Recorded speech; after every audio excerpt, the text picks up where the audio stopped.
అంతా పక్కన పెట్టి కూలీల వేషం కట్టి అవమానాలెన్నో మోస్తూ అన్నీ చేస్తూ ఉన్నావా? జీవితమే జీతంతోటి తూకం వేస్తూ ఉన్నావా?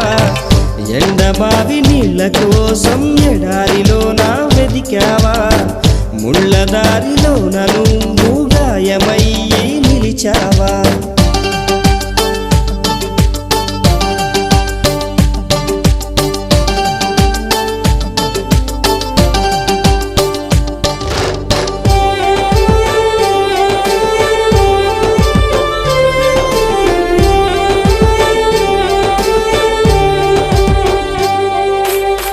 రక్తాన్నే పంచిన తల్లి, రాఖీని కట్టిన చెల్లి, నువ్వు